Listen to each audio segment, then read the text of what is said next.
Good to see everybody again.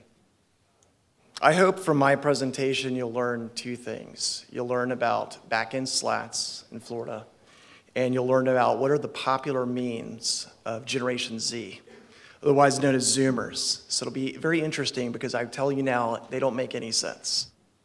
So why are back-end SLATs important? Why is this relevant to us? I don't want to freak anybody out, but about 2 years from today, we're going to have that sunset that Casey talked about. And the biggest issue for our clients is access, Spousal Lifetime Access Trust. But in the traditional sense, when a donor makes a gift, they lose access. They don't get it back. And so how do we deal with that? In a traditional SLAT, often the spouse is the primary beneficiary, the spouse is the trustee. If there's a marital issue, the spouse doesn't have to be the trustee, but it's all about that donee spouse, and that donee spouse gets the use of these assets, and while the donee spouse is living, the donor spouse gets an indirect use of these assets. But can we design a trust, and I will tell you that I think we can, where the donor spouse can have access without estate tax inclusion? Now, I will tell you, I didn't do this video, but that's how our clients feel when they get their bonus exclusion. I'll also tell you that my daughter did that in about 2 minutes. So the bonus exclusion is the extra. That's what we got under the Trump Tax Act. We had our base exclusion amount, and we have an extra exclusion amount. And the key is that one spouse should fully use their exclusion before the other spouse. And here's the math. I'm not going to go through it, but what you'll see at the bottom of that slide is if you max out one spouse first when you're making these big gifts, you're going to save $2 million of estate tax. The traditional rule of trying to equalize gifts doesn't make sense right now unless you're going to max out all of your gift tax exclusion. So the background, the law on these back-end SLATs, it all comes back to this little guy called the self-settled trust rule. And basically it says that if the settlor of a trust is also a beneficiary of the same trust, then creditors are entitled to reach the assets to the extent that the settlor could get it. So essentially, that prevents a settlor from throwing money into an irrevocable trust and yet retaining a right to access that. So why is that important? Well, you'll see the first one up there is Revenue Ruling 77-378. Now, this is a revenue ruling, so this is binding on the IRS. And what the IRS concluded is if under the current law, the creditors of settlor cannot access a trust for the benefit of a settlor, then that is a completed gift because the settlor has given up dominion and control over that trust. So places like Connecticut, they've eliminated the self-settled trust rule. And so for what we call asset protection trust, you can actually make gifts into them. Now, Florida doesn't have that, so we have to do something else. But here's where it got interesting. These are what we call the Blockmacher private letter rulings. They both came out of Alaska, and they both did two things, and each one is independently important. The first one was in 1998, and basically that was Revenue Ruling 77-378, but just with some extra details on it. The independent trustee had absolute discretion to make distributions to any beneficiary, which included the donor, but under the current law, the donor's creditors could not access the trust. It was a domestic asset protection trust. And this is where the IRS said, as long as there was no implied agreement between the donor and trustee on distributions, then that's a completed gift. But that was only the first side of the equation. We had to get the estate tax side too. And they came back about 10 years later, and they got that as well with the same language you'll see there at the bottom. It's gift tax complete, it's estate tax included, but there cannot be an underlying agreement on how the trust is going to be used so that that donor doesn't have control over the beneficial enjoyment. They also cited another revenue ruling, 2004-64. This is the same thing. It's effectively a back-end SLAT, and you all know about it as a grantor trust reimbursement clause for payment of taxes. Florida allows an irrevocable trust in the absolute discretion of a trustee to reimburse a grantor if that trust does very well and starts producing a lot of income. That is a self-settled trust because the settlor is still a beneficiary. And we see the same language in there, and when we get to it, no understanding or pre-existing arrangement. So we're kind of turning everything upside down. We're changing the rules as we've always known them. Florida follows the self-settled trust rule. Until this recent change, we only had 3 exceptions: the grantor trust reimbursement, and then 2 different types of marital trust. The marital trust comes right out of the Treasury regulations that you'll see at the bottom. And that one's interesting because the settlor makes a gift to a SLAT, and upon the death, the donee spouse retains a guaranteed right to income. That actually would cause estate tax inclusion, but for this regulation. Why would the IRS do that? Because they get to tax it under 2054. It gets included in the spouse's estate. But these trusts will not get included in the spouse's estate. So now we have the 4th exception to the self-settled trust rule, and Drake is showing you how important that is to the state of Florida. But there's some strings attached. You can't just create any old trust. And when I say back in, I mean you've created a trust, your classic SLAT for a donee spouse, but the donor spouse cannot benefit from that trust until after the death of the donee spouse. So you need to be very comfortable with that relationship when you're talking with your clients. These aren't, new marriages. These are marriages that you feel like you have a confidence in, that the settlor spouse isn't going to be upset if there's a divorce a year after you find something like this. The settlor spouse cannot be a beneficiary, and it has to be a completed gift. What our law does is it says that upon the death of the donee spouse is going to be treated as the donor of this trust, basically resetting who is the settlor of the trust. And what we were seeing in Florida is we were losing a lot of business to places like Delaware and other states that had eliminated the self-settled trust doctrine. I'm going to skip over this slide, but I put it in there. It's an argument against it. I think it fails on its face because we've changed the law for the relation-backed doctrine. You can look at that later. You can ask me questions about it. Now, you'll see in the U.S., there's lots of different things. Connecticut is actually one of the domestic asset protection trusts, which you can do this with as well. Florida has to use the back-end SLAT because we do not have asset protection legislation.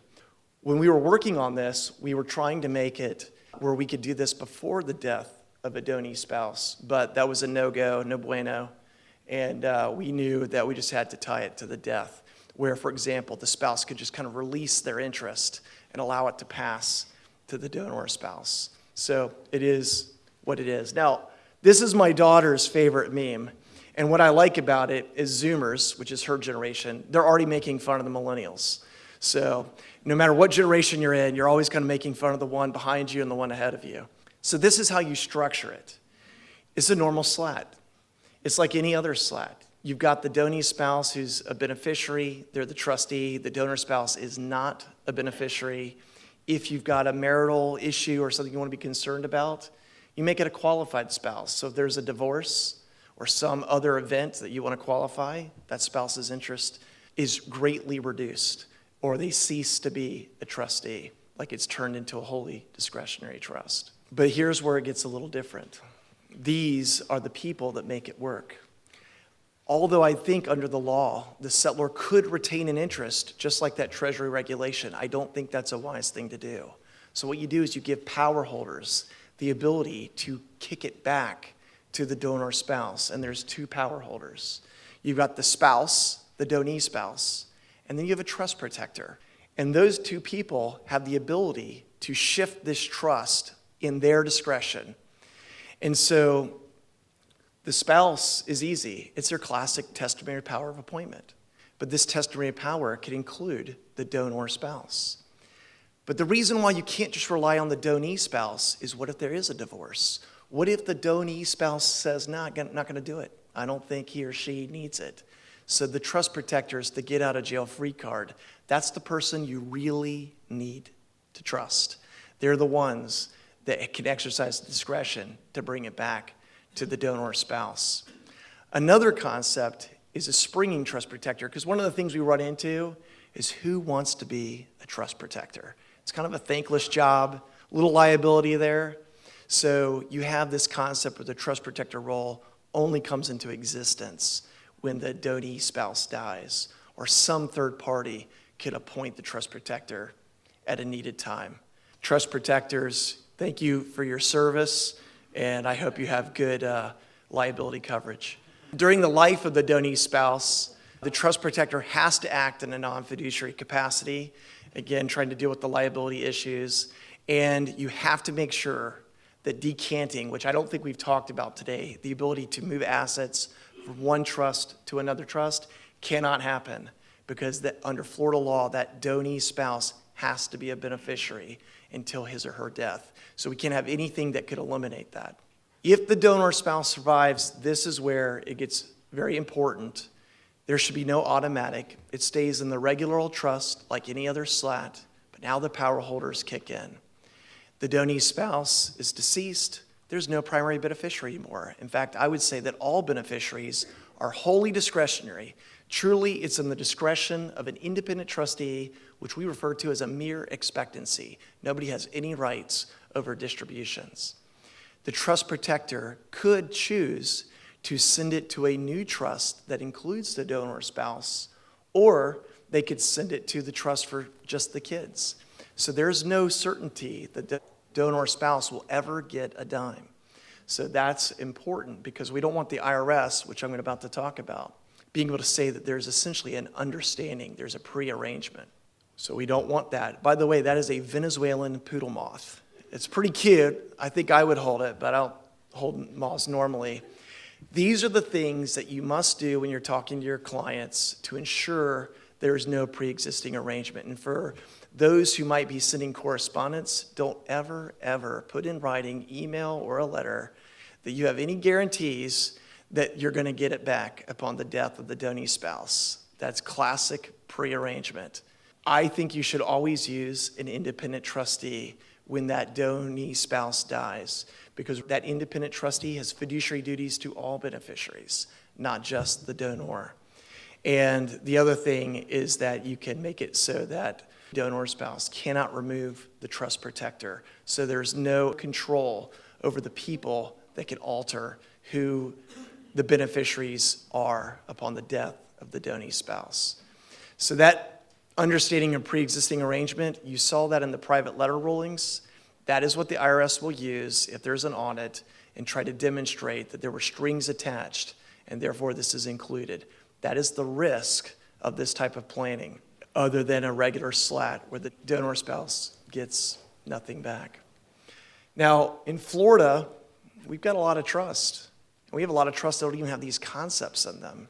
In fact, you probably are dealing with lots of trust where there is big money in them, and they're maybe not in Florida. So how can you retrofit this? How can you make this work, even though it was put into place years ago? Maybe the last time we dealt with the sunset in 2012. Well, Florida gives kind of a big option at the end, but the one that you find a lot in documents these days are testimony powers of appointment. Does that donee spouse have a power to leave assets to a class of beneficiaries that includes the donor spouse? Sometimes it's so open-ended, the answer is yes. Sometimes it might be limited to descendants, then the answer is no. So look for that.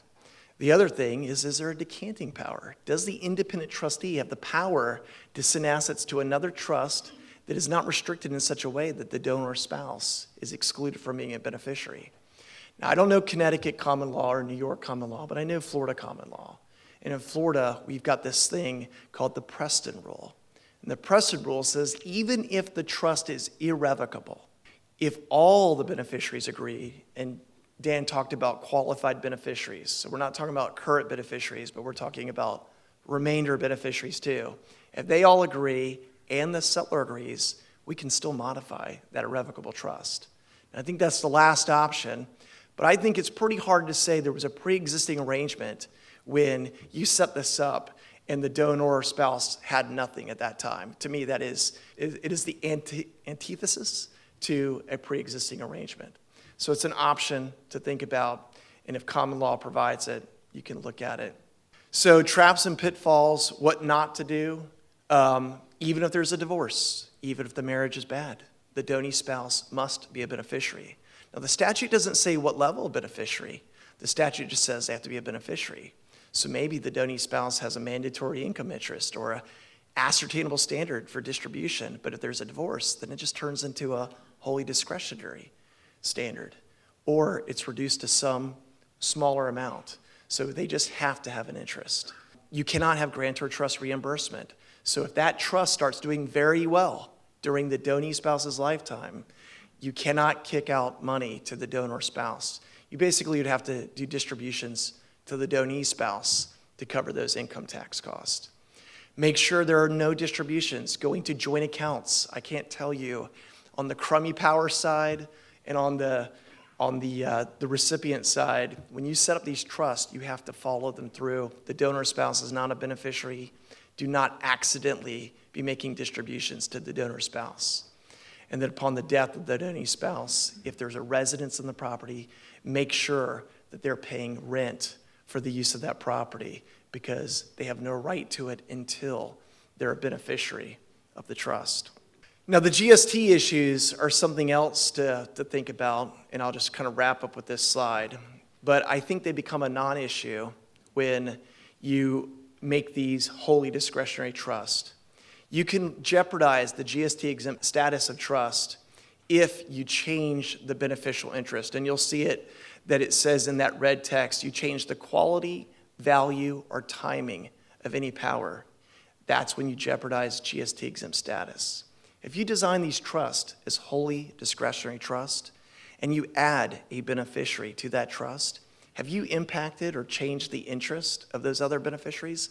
I don't think so. All they had was a mere expectancy before, and they have a mere expectancy afterwards. But it's something to think about because GST is quite valuable. Now, my favorite slide of them all is this one, and this just shows all of us in our various generations. This is my second favorite slide. But before I turn it over, this is my favorite slide. And Florida welcomes you, and I hope you'd enjoy the presentation.